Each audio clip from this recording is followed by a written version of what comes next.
Okay, so good morning sa lahat. Yes! So this morning, mayroon tayong bago na naman na taga Agusan del Sur, pero dati siya nagtatrabaho sa Manila. So, sir, baka muna, welcome to ano, kilala ka muna.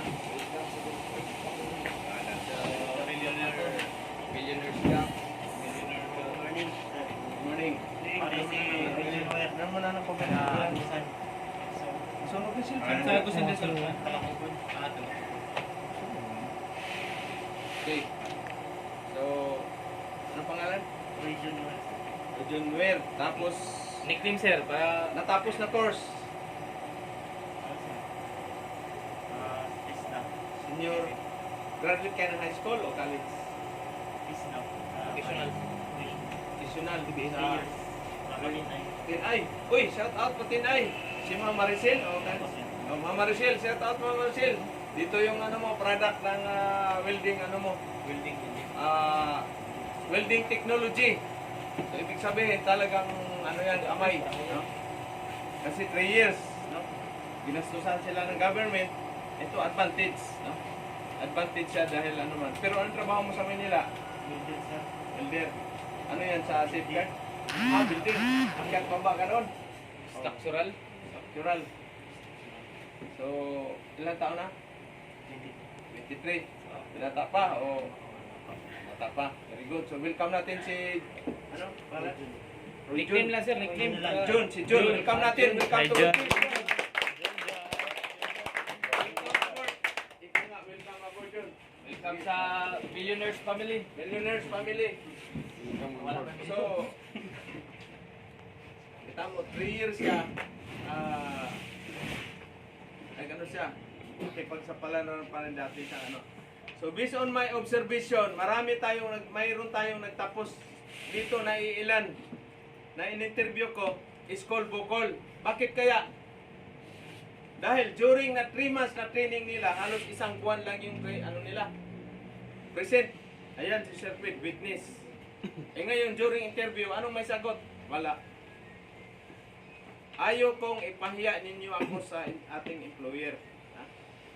Di bali na wala akong mapaalis kaysa ipahiya lang nyo kami doon sa company. Di ba? So yan ang ano dyan. Huwag ninyong tawag niyan, bigyan, huwag ninyong tawag nito, sayangin yung ginastos nyo na training dito, tapos pagtapos ninyo, wala kayong alam dito pag-graduate. Hindi ko kayo bibigyan ng certificate. Prangka-prangka tayo. Okay? During your orientation, ayusin ninyo pag-training ninyo dahil yung future ninyo ang nakasalalay dito. Okay? Investment ninyo ito. Magtayo ka ng business, ilang milyon yung ano mo, yung kapital. Ito, magkano lang kapital nyo. Lifetime nyo to na investment. Sa akin lang, focus kayo during training. Ang importante, pagdating doon sa barko, hindi kayo mga muti. O hindi man-landbase man kayo. Lalo na sa landbase, akala niyo lang sa landbase, madali lang ang trabaho doon. Obserbaran ninyo yung nasa mga fabrication. Laki-laki ng building, isang tao lang. Sa'yo lahat yan, bigyan ka lang ng plano dyan. Ganon din sa barko. Bigyan na kayo ng job order ni first engineer. Ito ang gagawin mo. Ngayon, kung di mo alam, anong gagawin mo ngayon? Tatawag na kayo sa akin dahil hindi niyo alam. Problema nyo na yan. Dahil dito, lahat, maswerte kayo dahil binandol na natin yung training ninyo. O, tingnan mo, batiin pala natin si Sano, no? Happy trip, Sano. Si, ano pangalan nun? Midardo Macusi. Prambol din yung kababayan ni ni Ralph, oh. Tabol yun eh. Kita ninyo. Taga Bohol. Oh, ang nangyari noon sa kanya, mag-enroll lang yun ng automotive dito. Enroll siya ng automotive. Pinaliwanag ko sa kanya, bakit automotive? Gusto ko sir makatrabaho. Ayaw mo ng dollar? Gusto sir. O di, huwag ka mo kumuha ng automotive. Kumuha ka ng better bundle course natin. O di, automatic, uwi siya sa ball, enroll ka agad. So yan ang ano niya. Tapos si ano nga yata ngayon, alis din, si Iyas.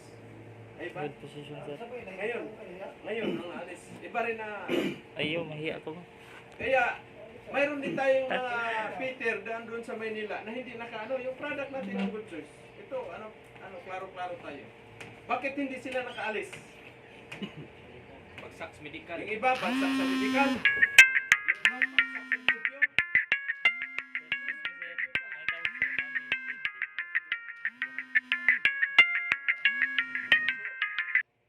Bagsak sa interview. Ikaw na, crewing manager, bagsak sa interview, ipoproceed ka ba sa entry test? Sa ano, hindi na. Kaya sa interview, dyan na tayo magkatalo. Kaya dito, mahigpit yung interview ko. Dahil, yan yung ano ninyo eh.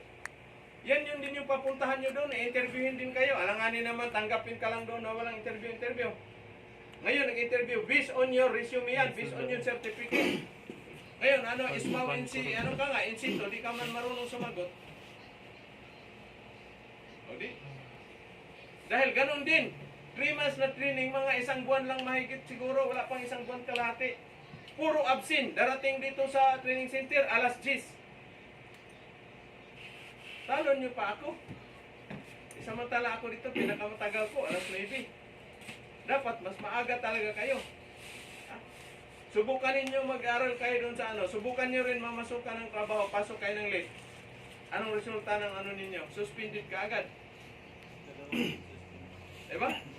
So dito, part training, talagang mahigpit. Lalo na, pag nandun na tayo, makalipat na tayo doon sa kapila.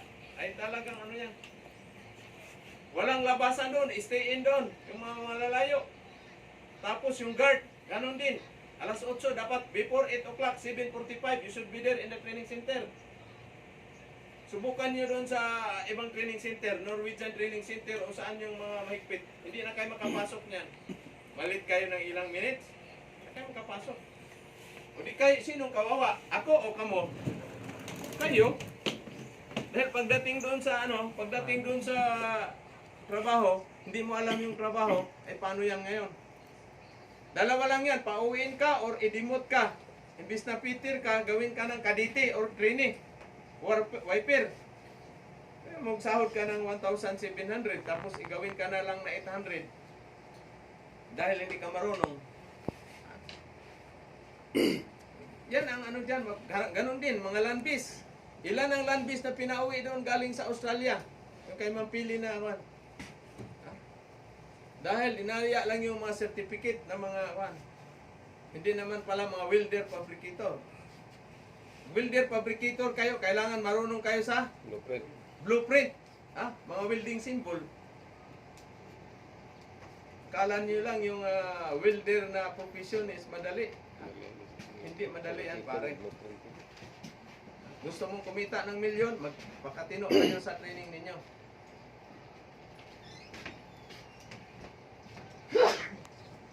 Kahit pulipid kayo. Yung certificate natin, lalo na yung experience ninyo, iba yan. Bonus ko na yan sa inyo. Pakita nyo muna sa akin yung ninyo. Yung tawag dito, personal na capacity dito sa training ninyo. Okay? So, pakiplay mo na yung natin. Shout out pala sa ating mga viewer, subscriber, no? Wala pa tayong Manila, no? Butuan City lang location natin kasi maraming nagko-comment. Wala pa daw sa Manila. Wala pa tayong Manila. Cebu, Butuan City lang. Kung gusto niyo magsiman, gusto niyo mag-abroad, punta na kayo sa Walang malayo, walang malapit yan. Malayo talaga yan pag nag-abroad ka. Diba? Sabihan, saan si Mark? Si John. Paano mo yan? Okay, opo na yun. Boss, opo na. Thank you.